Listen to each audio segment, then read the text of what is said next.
রাতের গভীরে পর্ব ২।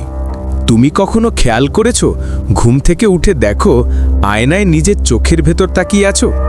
এই ভয়েসটা আমি কোনো এআই দিয়ে বানিয়েছি।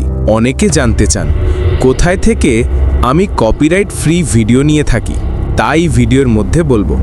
তাই ভিডিওটি পুরো দেখুন, একটুও মিস করবেন না। মিস করলে কিচ্ছু বুঝতে পারবেন না। গল্প শুরু। কিন্তু মনে হয় সেটা তুমি না, অন্য কেউ তাকিয়ে আছে। ঠিক সেই রাতের পর থেকেই রিফাত বুঝতে পারল তার ভেতর কিছু একটা বদলে যাচ্ছে।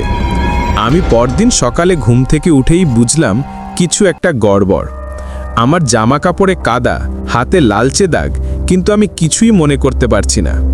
আমার মা বললেন, রাতের বেলায় তোকে উঠোনে হাঁটতে দেখেছি, কিন্তু তোর চোখ খোলা ছিল না।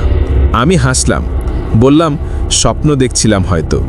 কিন্তু আয়নার সামনে দাঁড়িয়ে বুঝলাম আমার চোখ দুটো কালো নয়, একদম ফ্যাকাশে ধূসর হয়ে গেছে।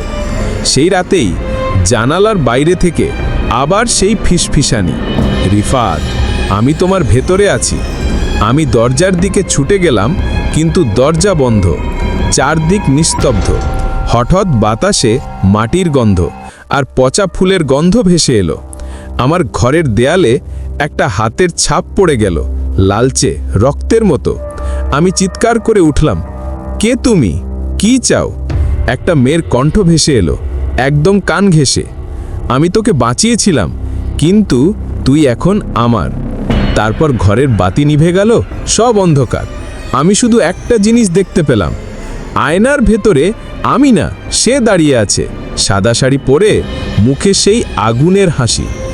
আর পরের মুহূর্তে আয়নার ভেতরে সেই মেয়ে হাত বাড়িয়ে দিল, আর আমার হাত টেনে নিল আয়নার ভেতর। রিফাত কি আয়নার ভেতর থেকে বের হতে পারবে, নাকি সে চিরতরে বন্দী হয়ে গেছে সেই বটগাছের আত্মার হাতে? জানার জন্য অপেক্ষা করো রাতের গভীরে পর্ব ৩।